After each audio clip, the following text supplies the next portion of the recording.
Welcome to the Leeds View podcast. We do these twice a week on a Monday and on a Wednesday, as well as daily Leeds United news. We're part of the Sports Social Podcasting Network. And if you would like to support this channel, the best way to do so is by liking and subscribing on YouTube, following us and giving us a channel rating on the audio platforms. It's been a busy start to the week, despite the fact that it's just Monday. And I'm delighted to be joined by Andrea Russo, our man in Italy, to try and get some extra detail on what's been said across the water in the continent, and also have a general discussion around where Leeds are as the players return for pre-season. And we started to see some faces coming back through the door. But as normal, we will start off by welcoming Andrea in and seeing how he's doing. How was your weekend, mate? How are you? Thanks, man. Yeah, good week, and honestly, very, very relaxed. Apart from the transfer news, because I really got into that. I was scrolling consistently and reading a lot. Trying to do some research to hear into about what was happening compared to that. But yeah, watch was a long night. On what was it? Yeah, Saturday night. Because I stayed up to watch both England and then of course Argentina versus Switzerland. That was at 3 a.m. in the morning, here. So went to bed at 6 a.m. I think. Then of course woke up yesterday at 11 a.m. probably. So yeah, I had some long sleep, But yeah, watch also MotoGP, because of course it's really boiling here. You can go outside. It's mental. It's absolutely boiling. Yeah, it's insane. Never seen a summer like that so far that I can remember. For example, yesterday night, for 1 hour, the whole electricity went off in the neighborhood for 1 hour because of probably, I think, air conditioners, fans. The surge in electricity. So for 1 hour, all the whole neighborhood was in the dark. Like in the 60s, I think it was, 50s, 60s, in the UK when there was that electricity crisis, when then it's also shown in The Crown, on Netflix, if you watch the series, that period, when they had various electricity going off, during the day in that period. Yeah. But apart from that, well, how about you? How about yours? I thought there was more wind, in Ireland compared to here. No. I mean, today it's a little breezy. I got the dog out for a walk today because it was a little bit breezy, but it's still 28, 29 degrees Celsius here, which for Ireland is scorchio, El Scorchio. But it's an El Nino or super El Nino summer, which, always is like this. My grass is yellow in the front. I've got AstroTurf in the back, so that's still green, but it's probably going to start melting soon. So gotta watch that. But yeah, I've been fine. Same as you. Sat up and watched the match. Went out in the back garden with my wife Jess and her friend Sinead. We sat at the back garden. We had the big screen out with the canvas out, and we put the projector on it and watched the England game, which went on far too long because by the time it was over, we were freezing cold. So yeah, we came back in anyway. But yeah, I didn't stay up for the Switzerland game. Murat Yakin needs to get his head out of his backside and just play his best players. Can't believe Okafor didn't get on in a game where they needed goals. But yeah, all of our World Cup boys are coming back, and they all look like they're coming back at least injury free right now, Andrea. Yeah, I think the best World Cup, honestly, was the one of Gudmundsson, because is the one that they at least saw the pitch, because looking at Aronson, not much, Tanaka, unfortunately, how it ended, I had the last two games, it was decent, but of course overshadowed by the mistake that led to Brazil goal, when he lost the ball outside of the box, Okafor is a surprise, honestly, because we know that there was a rift in the past between him and Murat Yakin, but we thought it was in the past, but it's still there. Absolutely, it's still there because he's been preferring Ruben Vargas to him. Also playing Dan Ndoye to both sides. Manzambi was missing, now moving to Villa too in the Premier League. But I was surprised, honestly, because Okafor would have been a good outlet from out wide, especially because I think a position where England can really cause problems for Argentina is when they lose the ball on the counter attack. Look how Switzerland goal originated. Lost the ball, recovered that 1-2 in behind Molina, the right fullback for the right back. Sorry, right fullback. The right back for Argentina. I think it was still Molina at the time. No substitution yet, and Ndoye went in behind. So I think Okafor would have caused problems there. Yeah. 100%, but at least he'd be more motivated when he returns to Leeds. I still think, honestly, that this season it might be the one that maybe we get Europe. Of course, long stretch. If we don't get Europe, I think it might be a one leaving next summer, honestly, because I think he really wants to play in European competitions, especially if he's gonna retain that place in the national team squad. Yeah. A change of manager can do an awful lot as well. If Yakim doesn't stay on as the head coach, which I don't know if he will or won't, but I think they've changed the head coach because I mean I watched the round of 32 and they brought on a player who played 70 minutes last season for Burnley, and you got Okafor sitting there going, "I'm doing it." Records. The record goal scorer of a Swiss player in the Premier League is just sitting on the bench scratching his head, going, I mean, I could do that. I could get you a goal. No, and then you saw the kind of chances that they created, and you think, yeah. Would imagine Okafor coming on top of them and finish them, but not to be. But at least they're coming back. They've had a bit of football. They'll have probably a couple of weeks of a break before they come back and get involved in pre-season. With Leeds, you might see one or two of them come back early because I mean Tanaka might want to just brush it off as quick as he can, just get back in playing football. So we'll have to wait and see how they get. But yeah, that's where we are. The players are back. Lucas Perry is in training today. There is obviously talk in Turin that there is a meeting between Leeds United and Torino, at least rumored to be happening, about a potential loan move or even a permanent move for Lucas Perry, which leaves the Leeds goalkeeper situation in a weird place because currently we've got Lucas Perry and Alex Kearns. Great. That's two. Darlow's gone to that lot. And if Perry goes, Leeds are going to need two goalkeepers probably. They're going to need a decent backup, which could be a young goalkeeper, the likes of Kane van Uyvelen, who's been linked from FC Volendam, maybe a Zetterstrom, and then maybe look at another first choice option or more experienced keeper to sit on the bench, and then maybe a first choice option. Suzuki's floating around as well. That looks like an Aston Villa one if they can get Martinez off their books. But the Leeds goalkeeping situation, not a position we thought we'd be talking about this summer, Andrea. We thought we'd have that was boxed off last year and we'll go again. But where do you sit in the Leeds goalkeeping position right now? Because a lot to do, and if Leeds do decide to bring in, well, they're going to have to bring in a goalkeeper if Perry leaves. Do they go for a keeper that plays on the continent and doesn't have English or Premier League experience under his belt? Or do they go for someone within England because of maybe a little bit of Lucas Perry PTSD of that didn't exactly work? Do we bring a proven entity in? Do you try and get a James Trafford on loan because you're not paying 45 million or 40 million for him? Or do you go for a Zetterstrom at Derby and take the chance on him making that step up? It's a big question now. Yeah, it is. It really is, because it's like a game of chess. You know, there's a lot of moves that need to be made at the right time. You know, because for example, you mentioned James Trafford. That's one that I think might go late in the window.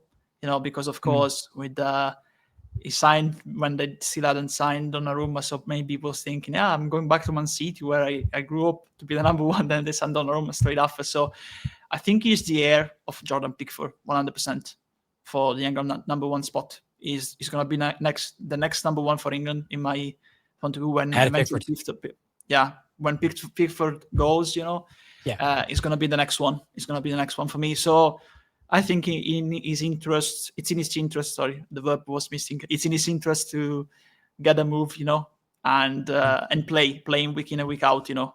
And Leeds might be a good solution. Of course, we need to look at the goalkeeper situation in every other club, because realistically, I think he won't, if there's an opportunity. Of course, there's a Suzuki link to Aston Villa. I think Trafford might be in the discussion too for Villa, if that's the case for Suzuki. Another club that was linked with Suzuki in Italy was Crystal Palace. Another one linked to eventually for Suzuki at the start was Everton. Yeah, PSG. I think I tend to believe it's a very long stretch. Honestly, it's just a case. Also, Newcastle was mentioned too. Both I think these two are really long stretch. You know, maybe Newcastle is the more concrete one, but PSG I think is really a long stretch because, of course, Safonov, Chevalier was the deputy number one after Donnarumma was sold to Man City, but didn't work out for him. So Safonov, I think, has been reliable for them this season. So for me, won't make any sense to lose the starting to relinquish the starting spot from Safonov to another goalkeeper. Honestly, especially looking at what they did to Donnarumma, it didn't work. You know, because they brought in Chevalier and it backfired massively for them. And luckily, they had Safonov stepping up from the number 2 to the number 1. But yeah, I think if Suzuki is linked to Villa and Palace, I think that might be the case too for Trafford. You know, because if these clubs are in for a goalkeeper, I think Trafford locally. Of course, there's always the so-called English tax, the infamous English tax on these players. But I agree on you on the fact that if that happens, Leeds probably will look to a loan, maybe with an option to buy. Maybe if that's the case, maybe Man City want to retain him if long because term. you don't know what's going to happen with Donnarumma, because maybe Donnarumma gives you another 2 years, maybe at least. Then you have the goalkeeper already on your books, and you bring Trafford back to be number one if he has played well. Maybe alone, a straight loan without the option to buy. If I'm reasoning like Man City, not like a Leeds fan. Maybe it's the best option is a loan. Same for Lucas Perry eventually, because it's been reported, of course, in Italy was out of the quotes from the press conference that the director of football of Torino, Gianluca Petrarchi, said. What he said during that press conference. He said that basically the deal for Orlando Gil, the goalkeeper of Paraguay, was closed weeks ago.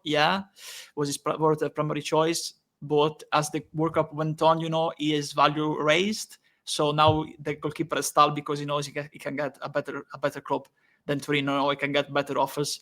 So now it looks like he's definitely off. And their number one choice is Lucas Perry. They now signed Diego Mascardi, a very good young promising goalkeeper from Spezia today, 1.5 million euro, around with bonuses, I think 2 million. But I think he's going to be the number two, because they also have a third goalkeeper who ironically they signed to be the number one last season, Franco Israel from Sporting Lisbon. But he had an injury, he had some shaky performances, so he basically was demoted to number two, and their veteran goalkeeper Paleari became the number one. So they still have Israel, and they need to place Israel somewhere too, Franco Israel. So now they have two goalkeepers, and Perry is the number one choice, even more than Livakovic, another name that's been thrown around in Italy. So I think it would be beneficial for us if we make a loan move, if he makes a loan move to Torino, because his value has plummeted, compared to the 15 million we've signed him for from Lyon. As a good season in Italy, direct loan, maybe with an option to buy, in that case, around the fee that we paid, in order to recoup some money. Otherwise, straight loan, then if he has a good season, maybe he has some suits and you sell him for a good value, next summer to recuperate some money, because so far it will be a massive loss in terms of money. We've talked about Paris Saint-Germain, Torino, Parma, because Parma have signed a goalkeeper now as well, which essentially maybe frees up Suzuki to make that move. But all of these clubs we've talked about have brought in a goalkeeper from another league or another club, and it hasn't worked out necessarily perfectly for them. It's a huge gamble of a position to get wrong.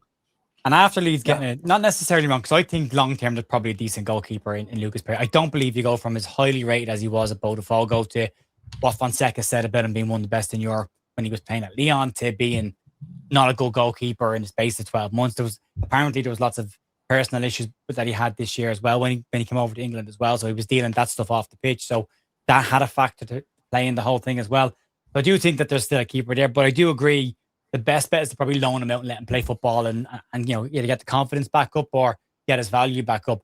But it's a huge position to get wrong. And it's a lot of money, whether it's a Trafford permanently or a Suzuki permanently, you're talking excess 30 million quid. Some of them even closer to 40 million. That's a huge chunk of change from whatever your budget is this summer, unless you can bring some in. If you can bring Trafford in on loan for a season or two, or you can get him on a structured 2-year loan with an obligation or something like that, unlikely.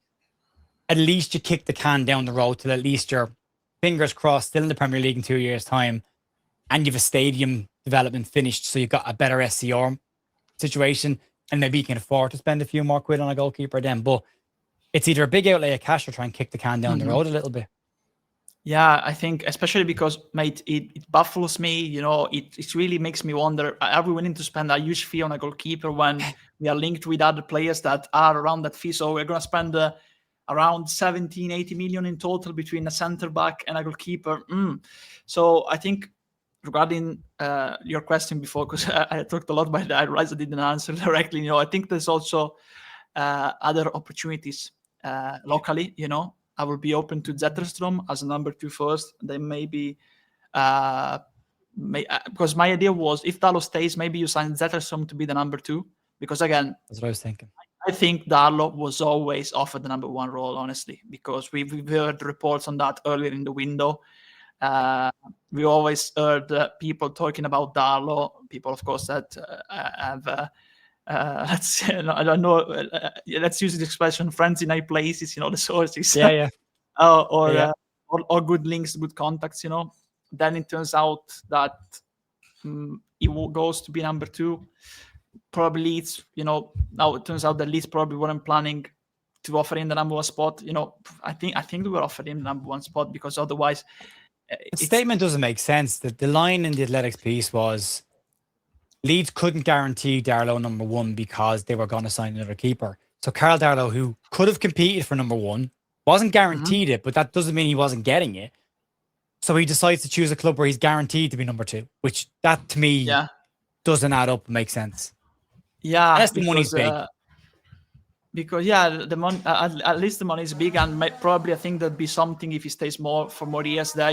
Follows the path of Tom Eaton, maybe as then when he retires as a role, in the coaching staff. Maybe there's something there too. But I still believe that when we're offered the renewal to Carlo Darlow, like Giorgio Chinaglia used to be Italian. But used to grow up in Swansea, then Lazio legend at the time, but grew up in Swansea, made the mix between Italian and Welsh, But I think Carl Darlow was always going to be the number 1 if he stayed, because we always listen to, if Darlow goes, then Leeds might be have a list of maybe Suzuki. So if it's always the discussion was always if Darlow goes. So that makes you assume that if Darlow goes, then the number 1 spot becomes available. And that's the thing. So in my mind, it was, if Darlow stays, bring in Zetterstrom, and when Darlow eventually goes, sees out his contract, then you have the number 2 ready to take over Zetterstrom. And may even compete for the top spot, during this season. Right now, I think Suzuki is a long stretch, especially looking at the price that Parma want, around 40 million. Villa might be like the Gazzetta di Parma was saying, a few days ago. I think Villa might be ahead, because Juve, they have the agreement with Dibu Martinez, but they don't have the agreement with Villa, because they are offering 7-6 million, and Villa are saying, what? He's the world champion, the world champion is the starting Giocattolo Argentina. Okay, he's not that young anymore. We wanted to sell him last summer, and eventually no one arrived to pick him up. He had already said goodbye, if you remember. At the end of not last season, he was waving to the fans as he was going off the pitch. Exactly. And then he was back a couple weeks later.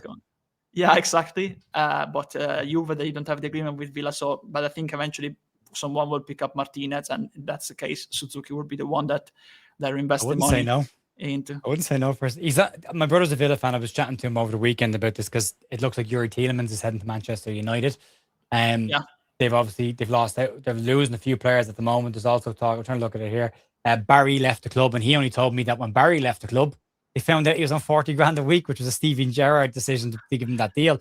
Huge money, and they have a massive SCR wage problem. So they seem to be just getting the high wages off the book so they can rebuild the squad again. And Martinez is one of the highest earners that they've got in that squad right now. So it's in their interest to bring him in. But if you're getting rid of a high yielding player and then bringing in one that's just as high yielding, there's no point in doing it. So I don't think Parma get the money within Italy for Suzuki, because no one's paying that kind of money. No. It has to come from either England, 1 or 2 clubs in Spain, or the Saudi Pro League.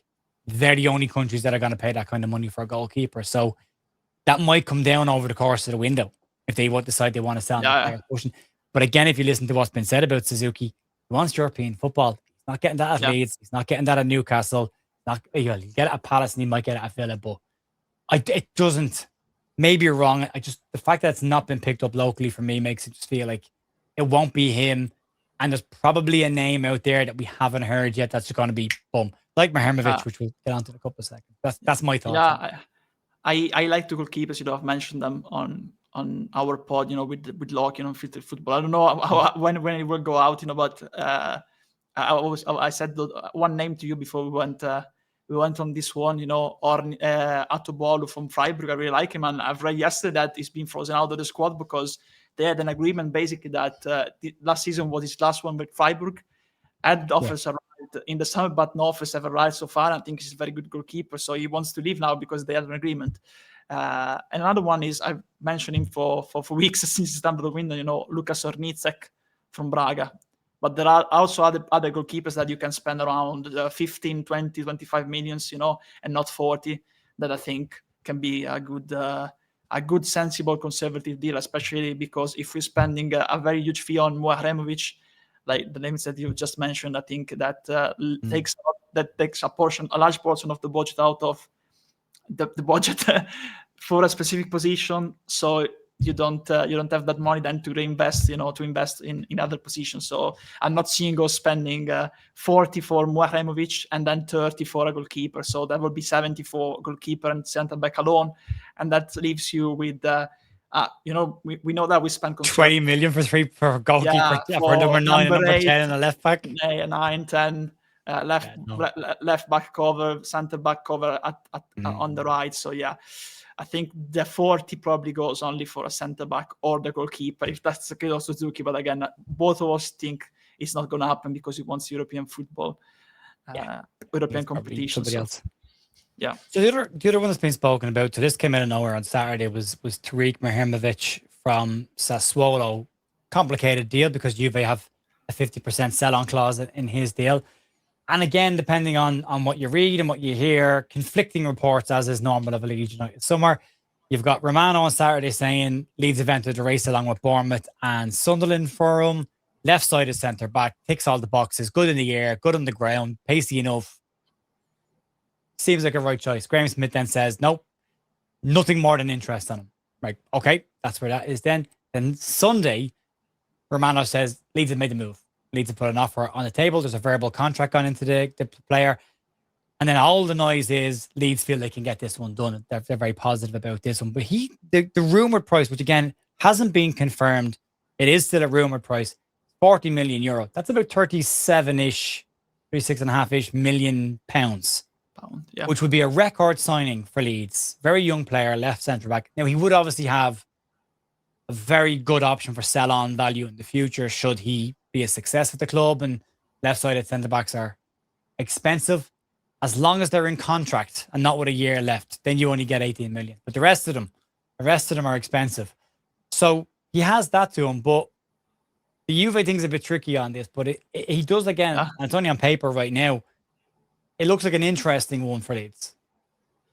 Yeah, absolutely. I was really surprised to see us linked with him because I've always considered him a player that I don't know what he's doing at Sassuolo, honestly. Because the first time I've seen him was 2 years ago, November 2024, Serie B. That was his first season in one of the top two tiers in Italy, because basically he was scouted by Juve when he was playing in Austria, because he was born in Slovenia. He's Bosnian parents, born in Slovenia, grew up in Austria, moved to Italy, scouted by Juve. Then they made him play for 3 seasons in the under-23 side that plays in the third tier in Italy. So that's not a proper assessment in terms of level, But the first season that he played 2 years ago, first season in Serie B, unreal. When I saw him playing against Reggiana, I said, wow, this guy. I'd even made a tweet, but it was on my old ACT account, so there's no way to recover that, He impressed me a lot, And even this season, I mentioned him probably. I even put the message that I typed on WhatsApp on June 2025, because I thought, okay, this guy is still under the radar. He had a hell of a season in Serie B. If an English club gets into it, he'd be perfect for the Premier League, and he'd be under the radar. But now he's not anymore, because he had probably the best defender in Italy this season in Serie A. Honestly, so consistent. At the start with Grosso, I also remember an interview that Fabio Grosso, the manager of Sassuolo, now moved to Fiorentina, of course, but this season he was managing Sassuolo, also the season before. He was telling that, and during the first weeks, he thought that Muharemovic was struggling to adapt to Serie A, was struggling to not adapt, not doing the right things, to adapt to the difference in intensity and level between Serie B and Serie A. Then he said, he came to me and asked me what was wrong, because he wanted to improve. I told him, he did exactly what I told him, and from there, sky's the limit, and he had a hell of a season. We still have nightmares about him, from the playoff final in Zenica against against Bosnia. So I was really surprised that I think the player can easily move to a Champions League club, honestly. He was then with Inter Milan. If Bastoni was going to leave for maybe Barcelona, linked to Juve, it looked like he was going to Juve because he did an interview like 1 month ago. And they asked him about Juve and he said it's still an open wound. He wasn't really eager to talk about it because of the way they let him go, Because all the players that were with him in the under 23s, Ildiz, for example, is the most famous one. Hausen, another one that is now playing for Real Madrid, had made their debut for Juve. But the only one that didn't out of that very talented group was Mouaremovic. But Juve, when they sold him to Sassuolo, they had inserted a clause of 50% resale clause. So that was a smart move. And now they were interested, looked like they were getting him, It was between him and Lukumi from Bologna, Lukumi is lesser expensive, around more than 20, around 20, 25, apparently, from Bologna. Of course, more experience because he's from 1998, was born in 1998, Mouaremovic in 2003. But yeah, it's a strange one because Juve was apparently going to get him because the CEO of Sassuolo has just moved from Sassuolo to Juve, Giovanni Carnevali. There's also that one, He's become the new CEO of Juventus. So they could have got him for 20 million eventually because they were paying 40 million to Sassuolo, but 20 million were coming back to them for the resale clause. Apparently now it's not the case anymore because they can get more money by an auction through the English club. Because if there's an auction, a bidding war, between the English club, starting from, let's say, 35, then 37, 38, 40, 42, maybe the price rises, and that benefits Juve, because Juve now, they need to sell more players. They need to sell players. They're struggling to sell players to free space in the squad. So having a larger part of a fee from Mouaremovic deal can help them to finance also the market because they are not getting those funds because they're struggling to sell players like Gregorio, like other players, that are in the squad, there. Yeah. So they might fund a part of their conference budget via the resale clause of Mouaremovic. So that's why. But I was really surprised, mate, honestly, because I thought now apparently we have the advantage according to the top Italian sources, Fabrizio Romano. But I thought, he wanted to play in Europe, like Bournemouth and Sunderland in the Europa League, So if we pull this off, honestly, if we make this move a reality, that would be unreal. It can be a mirror of what happened with Bournemouth getting Hausen from Juventus, and then Hausen getting a move the next summer to Real Madrid. I think the potential to do the same is there for me, despite the fact that he's better in a back four.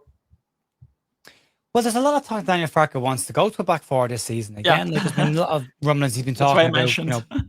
So I mean, and we know Jacobiol isn't ideal in a back four. He's at his best in a back three. So if you're looking at back four, you're looking at him and Joe Rodon side by side, and that gives you backup options where we all can play on the left of that back four, but ideally you don't want him there. I look, personal preference. I think Jacobiol was so dominant in that central position of the three, marking some of the best number 9s in the league last year. I wouldn't muck with that. I thought that was suited us perfectly. But Farke wants to apparently, and we'll see how it develops. But Farke appears at the very least to want to continue with this. Give me 1 second.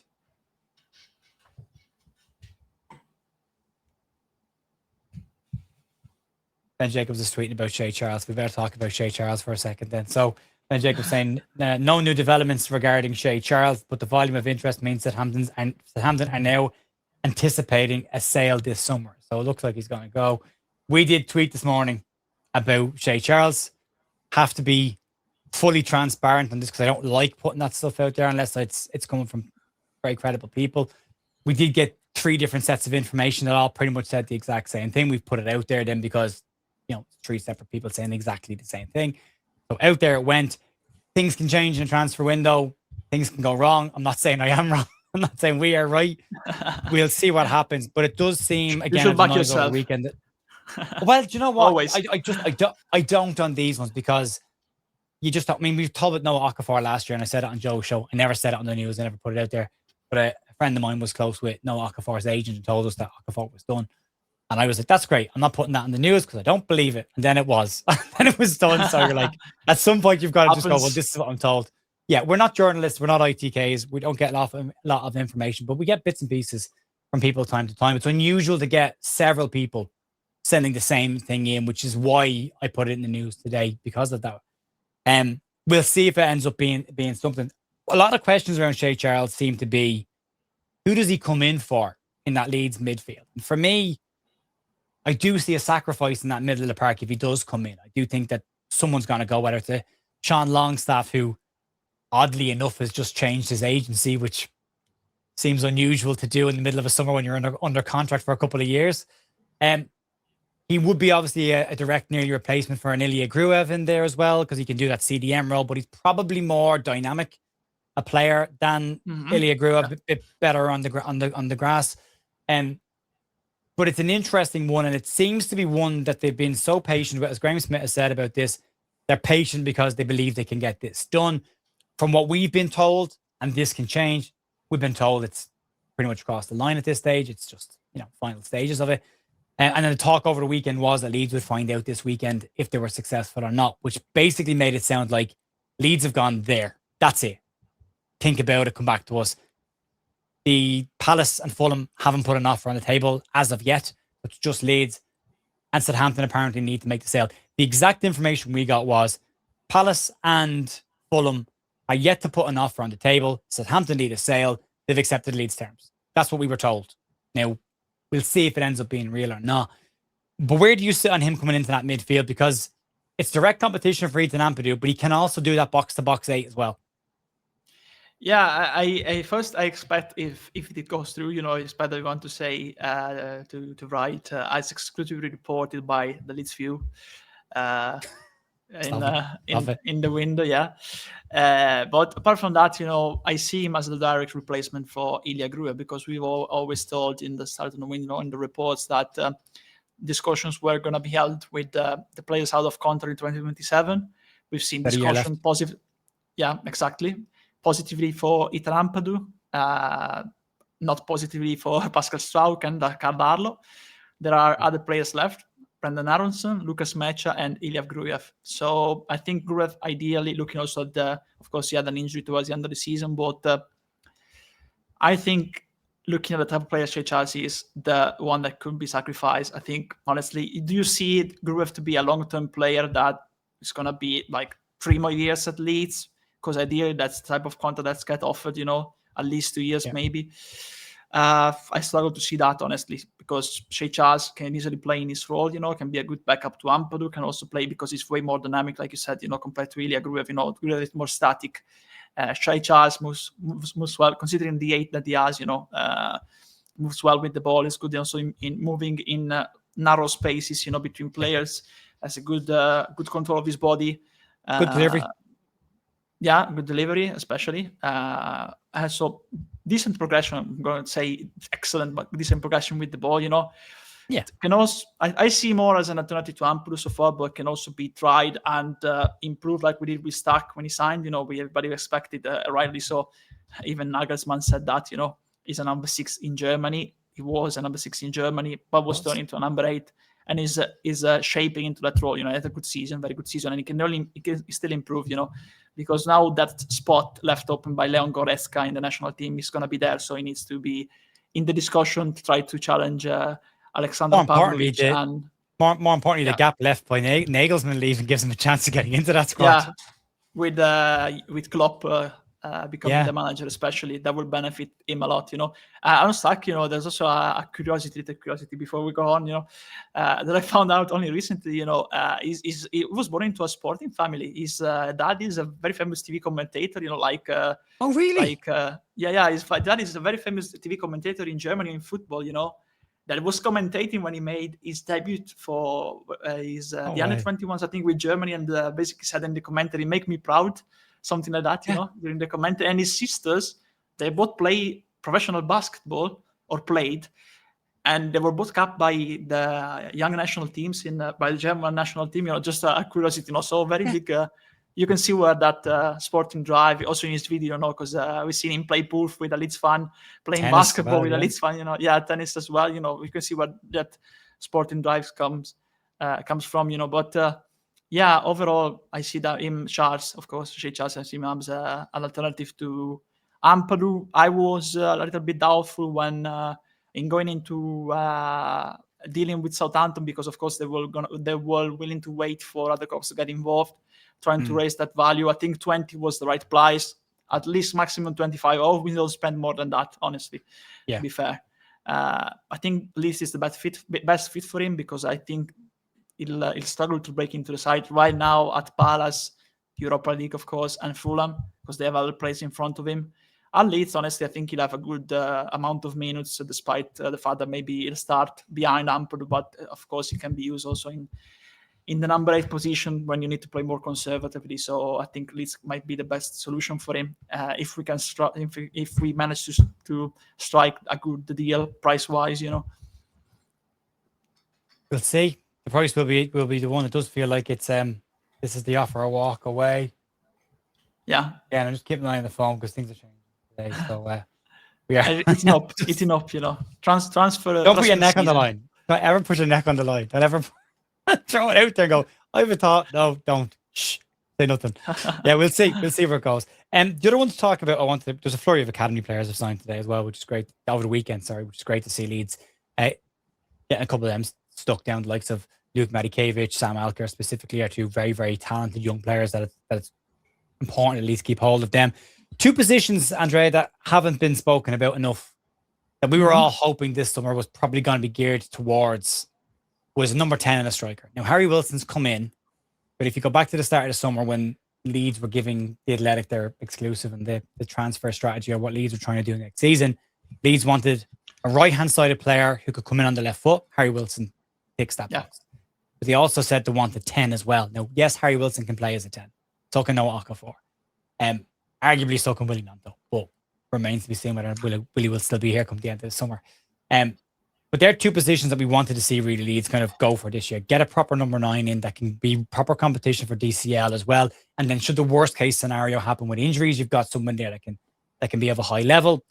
And a number 10, they've gone quiet. They've gone really quiet in terms of even any kind of remote links to players to Leeds United. Yeah. I haven't heard Troy Parrott mentioned in months. So it's all gone really, really quiet. There's still two positions for me that are important. Are they in positions for you that are important this summer? Yeah, they are. They are because I've always said that it's fundamental, especially because Mencha, it's out of contract next summer. So again, like we see, the policy is if we see you long term, gonna renew this summer, not gonna let you run out your contract, or if you don't want to renew, if we don't strike a deal, you're off. That's the Liam Cooper mentality, basically, that we can dub him, that this policy as the Cooper policy at Leeds, the Liam Cooper policy. But I think we need another one. We want this Strand Larsen, so it shows, like I mentioned with Dookie, that we want to fill that gap, on the right. So I think there'll be, also for another right center back, we've moved to a back four, probably Bornau can be classified, or even Biol can be classified as backups, so probably moving into a back four that takes the urgency to sign a backup as a center back off the guys, of this car named Leeds United. But honestly, the number 9, we need another one that can challenge DCL.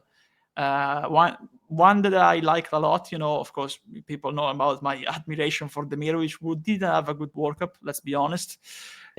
Bosnia don't play to his best strengths, honestly. Completely different player at Stuttgart. There's another player that's been linked with Stuttgart recently that I've been talking about.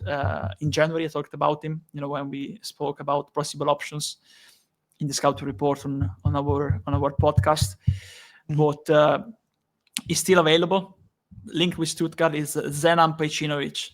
Had a very good season last season with 12 goals, I think. And with Wolfsburg, it's under 21 international for Germany. I think he'll be capped very soon by Germany, the senior national team. They've been relegated. Similar with the Kulierakis, another centre-back that is still at Wolfsburg. There's opportunities there. They've already signed Fabian Reese from Hertha Berlin, a very versatile forward. So Pejcinovic will leave, I think. And price-wise, I think it can be a good option because he won't want to start. He'll accept to be there to move to the Premier League to be an option. Because even moving to Stuttgart, it would be like the backup to Demirovic. They will have the two Irovic, Pechirovic, Demirovic, up there. But there's plenty of competition. Undav, Thiago Tomas, there's plenty there. So another player that I would like to see linked with Leeds United, And at number 10, of course, we've seen the links with Julian Brandt. His wage demands, in Spain and in Germany. That's gone quiet. Really quiet.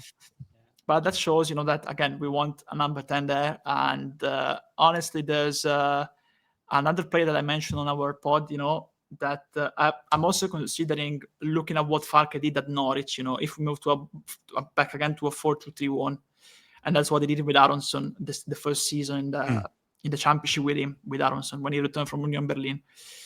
At Norwich, he played Stiepermann, Vrancic, Leitner, these players that used to be number 8s too, as number 10s. So I'm also thinking, if we send another number 8, I think one of these number 8s can be moved in the number 10 position, like he did at Norwich, So it won't be like a classic 10, but it would be like a... He has played Stack in that kind of position. When Okafor has been out, he's pushed Stack on a little bit, hasn't he? Yeah, I am like a 4-3-3 with one of the 3 players in midfield more advanced, I mentioned, because I was impressed in this World Cup, with players I always like, but the situation was peculiar. Patrick Berg from Norway, the captain of Bodo Glimt. I've seen him. He was out. He always struck me, very good World Cup. He always struck me as a playmaker number 6, starting the play off the back. But now Solbakken and Knudsen are transforming into an all-around player. He's literally an advanced playmaker. So another player that, of course, he moved to Lens in 2022, stayed there for 6 months, then was basically homesick and returned to Bodo. But if he's been that good at the World Cup that he might be thinking, okay, then maybe I can give it a shot abroad. It can be a good option, I think, for us.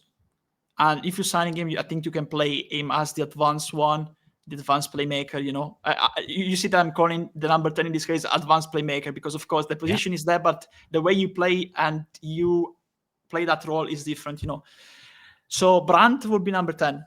Berg or even playing Tanaka, it would be like advanced playmaker, where you have player that's moving on the left, on the right, and then you have number 6 Ampadu, Stack being like more conservative, and then you have a player that is alternating, like we did at the start of the campaign, when Stack was the one between Longstaff and him going more advanced, in that role, covering the central space. So you see that Farke has in his mind that kind of role. So if you sign a number 8, probably because of the way we spend conservative, maybe that number 8 can be used, I think, also as because Brandt can be a number 8 too. He plays also as a number 8, not your typical one, because defensively it's not a great guarantee defensively, but I think there's room for that too, Be interesting to see with Tanaka, because I think Tanaka has got a lot of the playmaker attributes you want in that number 10 position. Like, he's got a very good strike from distance. He's got an eye for a pass. He can be quick and moving the ball. I mean, everyone's sick of me talking about tempo and how fast I want Leeds to move the ball. Tanaka's very quick thought, so he can get it and give it straight away. So wouldn't be against seeing that either. Again, you could definitely see him pushing Stack even more advanced, again, because of his ability to shoot from distance, his retention of the ball, and Farke likes players that can retain possession above all else.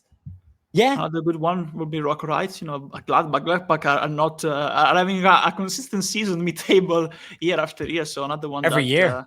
14, 15, 14, 15, 14, 15. That's them, yeah. In that category, in that space in the table, yeah. But Schmid's been linked with us as well. And again, I don't know how credible that link was back in January, but Romano Schmid was mentioned as one as well. He's not a bad option as a 10 again, but he can also play as an 8 as well and drop in. So you've got, and Farke likes that. He likes players that also are more fluid and can play in multiple positions. Yeah. You've got that fluidity. So if it's a Wilson does come in, Schmid can go out onto the right, and you don't lose that shape, and they can all do equal roles. So it's interesting, but it does feel like in the next couple of days, the next week or so, we're going to start seeing this picking up as preseason gets back underway. Farke's going to want those bodies in as early as he can get them. And for games, we will see how long the goalkeeping situation drags on. You can't go late in the window to bring a goalkeeper in because you want to bet him into the squad and get him used to it, unless it's somebody within the UK who is used to the setup already. Again, maybe a Trafford late. Well, you never know. I'll make you laugh with this one because, of course, everyone is saying, okay, if Perry moves to Torino, we'll be left only with Alex Cairns. I remember very vividly the 2018, 13 August 2018. That was the first day of preseason when I was at Reggiana. The club had just been reformed on 31st of July, after the previous entity had folded, after the previous owner had basically decided not to register the club into the third year. So we had to reform as a Phoenix club in the third year, and I started with the new ownership basically when the club was reformed, as head of social media. We were in Albinea, a local hamlet, near the town, and we had only trialists because no one had signed a contract yet. And then we had this Italian goalkeeper and another goalkeeper. The second goalkeeper got injured, so for the next 4 days of preseason, with all these stylists, we only had just one goalkeeper, and we were training with all the players attacking one goal, just one side. Cannot play an 11 aside. The attack versus defense. One goal. There was like an empty goal on the other side, but yeah. So you can see it's possible if it's only Cairns. There's way to train in that case, but. In this case, Leeds has better opportunities because unlike us at the time, we hadn't reopened the academy, because it has been 7 days. This is the Phoenix Club Foundation. At least Leeds have the academy, so they can bring in also an academy goalkeeper until they sign a new one if Perry goes, to train during preseason alongside Cairns. Well, people have asked about Rory Mahadi. He did go out on loan to Scunthorpe last season. He was their number one for a while, but that didn't finish the season as number one. He lost his place in the side towards the back end of the season. Very good young goalkeeper in there, but he needs a lot more time, I think, and he needs more guaranteed game time. I think he'll get that at the start of the season. If you're under 21s, he might go out on loan then again. But these players going to National League and League Two sides, they need to be going to League One and maybe Championship sides. They can get those kind of loans to develop faster. No point going to the National League, you're not going to develop, so need to push on higher than that. We'll see. But yeah, at the moment it's Perry and Cairns. You would imagine they're not going to let Perry walk out the door unless they've got someone to walk straight back in. But timing might be an issue on that. They might agree some moves and then just hold until sliding doors can happen. We'll see. Look, it's going to be an interesting week again, no doubt. Andrea, massive thanks for joining me. You can check Andrea out on Ben Locke's channel, Lockie Leeds, at the Unfiltered Football Podcast, which will be linked down below. They're doing their scouting reports and their in-depth stuff on players right now. So if you want more insight into what Andrea talks about and Lockie's incredibly detailed analytics of footballers, go check out the lads over on Lockie Leeds at Unfiltered Football. And I'll link that all down below. Andrea, thanks for joining me tonight. I really appreciate it. Always a pleasure. Hey, folks. Bye-bye.